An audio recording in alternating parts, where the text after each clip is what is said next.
Today we jump from chapter 3 to chapter 4. Chapter 3 was about flow architectures that were connecting 2 points. It was about flow from point to point. In chapter 4, remember now, the trick to not killing yourself is to try the simplest first. So this is the simplest, more complicated in chapter 4. The flows are connecting 1 point with an infinity of points.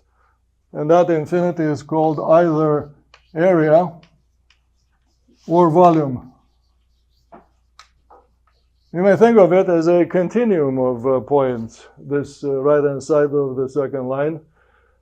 And I warn you from the beginning, from the beginning that the direction of the flow is not the issue here. The flow could be to the right or to the left, to the right or to the left. When it comes to point to volume flow, you'll see the point immediately when you think about inhaling and exhaling. The direction is either way, but the flow architecture is one. So the challenge is to figure out the design. The direction of the flow is something else. Okay, so the so-called puzzle is the design. Of course, we know the design. I just mentioned the lung as an example. The design turns out to be tree-like, dendritic. These are words. Arborescent. Hey, pretty cool, huh?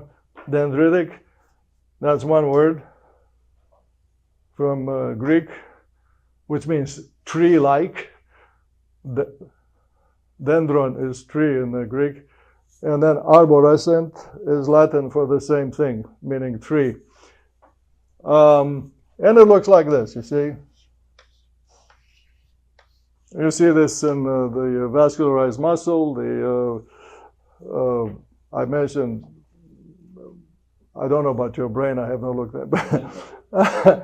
But I did look. In fact, I was riveted to observing from evening to evening the growth of the chicken embryo on the inside of the egg shell.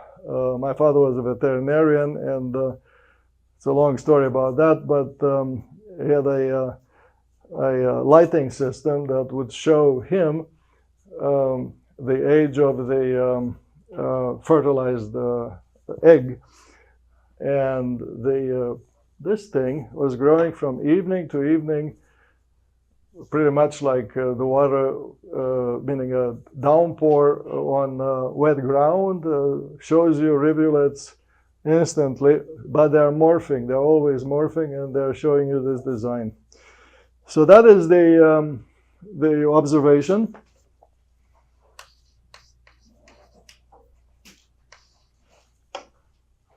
The purpose of this second part of my lecture is to show you how to predict this, how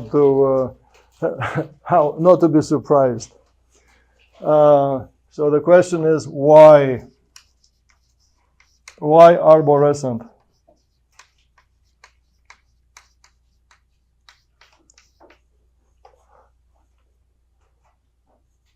So next comes an exercise that has a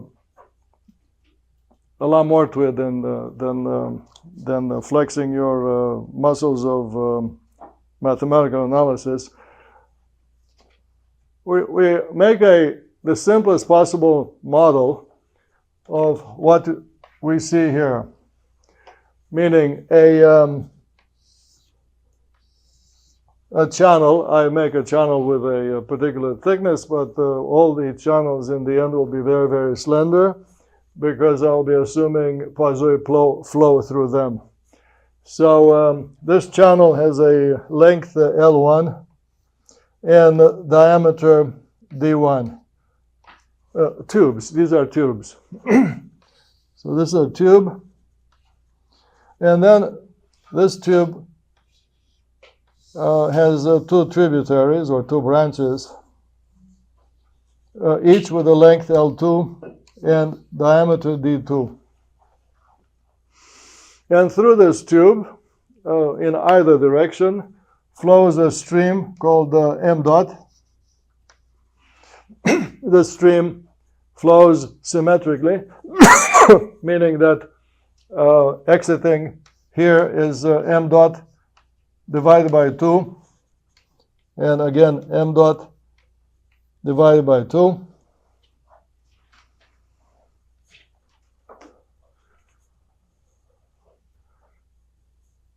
And what I'm doing here is I'm teaching you the meaning of a drawing. I make the drawing, but I'm not telling you the secret. There are two secrets here. To have a drawing, you need size. One is the size of the piece of paper.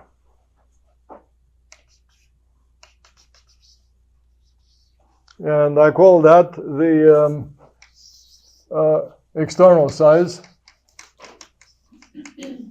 which is the area of the territory bathed by this T-shaped flow. The T, which is what I drew, is the simplest tree.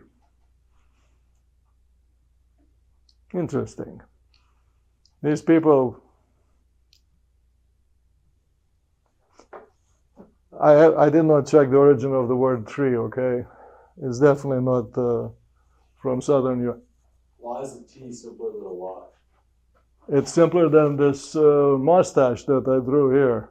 Yeah, why? Look, when you see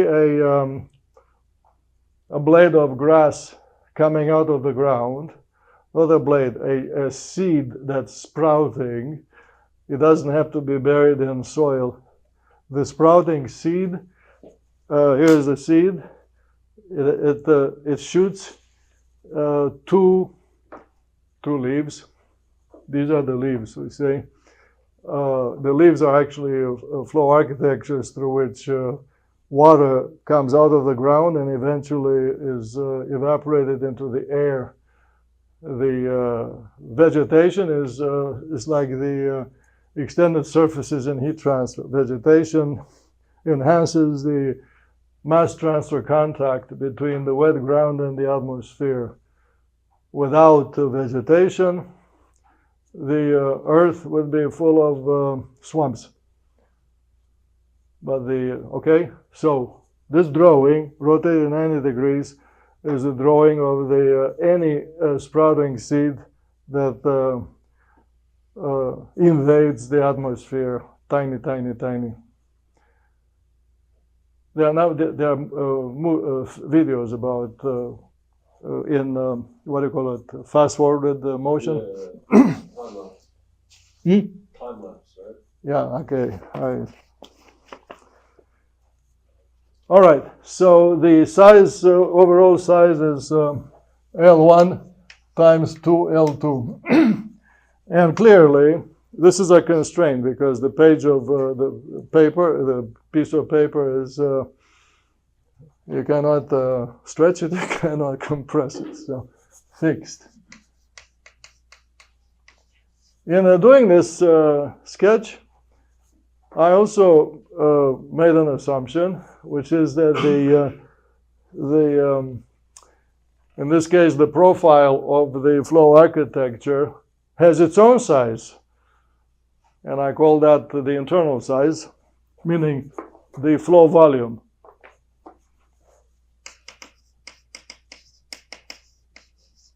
And that's V equals, and I sum up the three volumes, namely pi over 4 d1 squared L1 plus twice pi over 4 and then d2 squared L2. So you keep track of your steps and count your steps. At this stage, you have two constraints.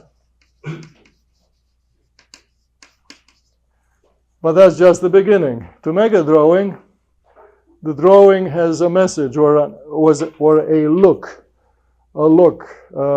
meaning with which it communicates with you, the observer. It looks this way because without telling you, I selected several proportions. I made L1 bigger than L2.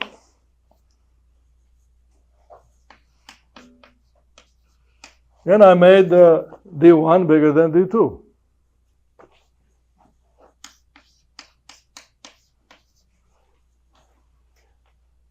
These are the dimensionless numbers that give this drawing the property of being recognized. See, this drawing could be made on a very tiny piece of paper, like a postage stamp, but the same drawing could be made, as I just did, on the blackboard.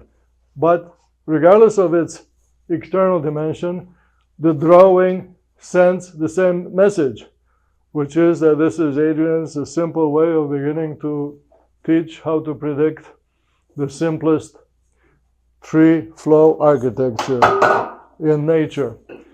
All right. These are ratios in design in nature are called aspect ratios.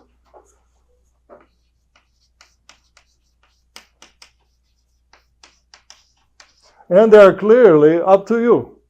You can pick this and that, or altogether you pick two, pick them independently, and every time you make a choice, your drawing looks different. And so these two ratios will be the 2 degrees of freedom.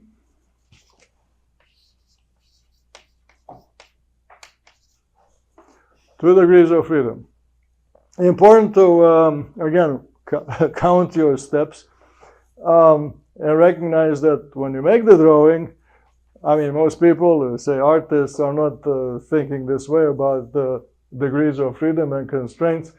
They're thinking about the freedom in their hand as they make the drawing. And everything here is variable. All these dimensions are variable. So variables are all the lengths and all the diameters.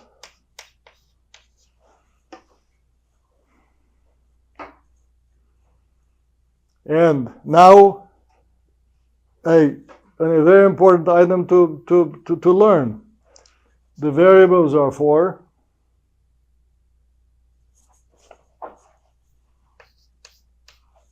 But because the variables are constrained twice, they leave only 2 that are independent. And those 2 independent, called degrees of freedom, have been recognized by the artist in us already. All right. So the object of your game, as I turn the page, is to predict the drawing, which means to predict the 2 degrees of freedom. From what idea or from what urge? From the urge of getting from here and out of it more easily. I call that access. Access not to the T or the tree, but access out of it. I want to get out of it. I don't want to get stuck in it. So access.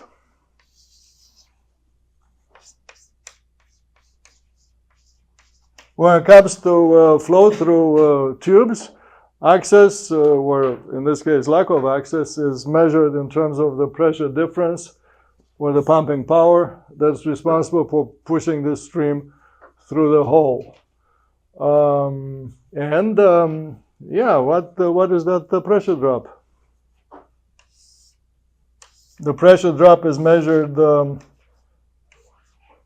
between the inlet and one of the outlets. So that's delta P.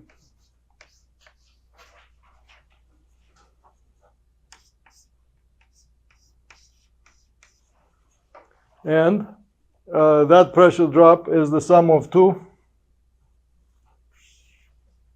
There's a pressure drop along the stem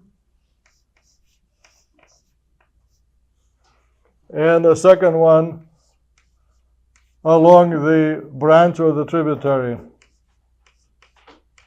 So delta P1 and delta P2.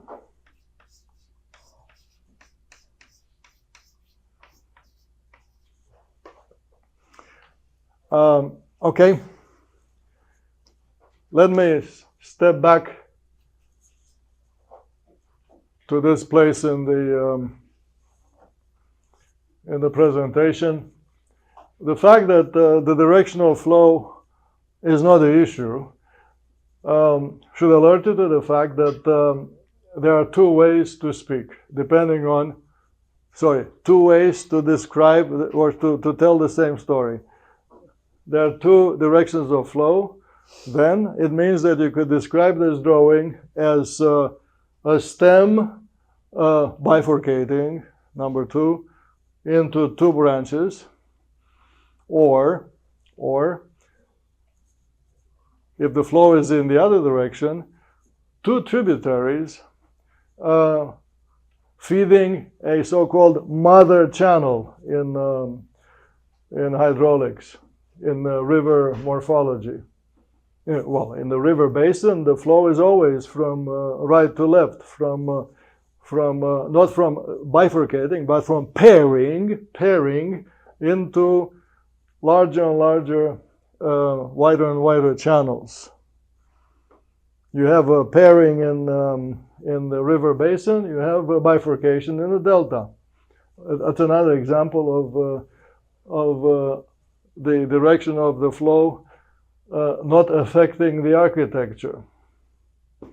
Same in the vegetation. You have the arborescent structure above ground is like the delta, because the flow is from the root of the base of the trunk all the way to the dry wind. And subterranean is a river basin collecting water from the underground and bringing it to the surface of the soil.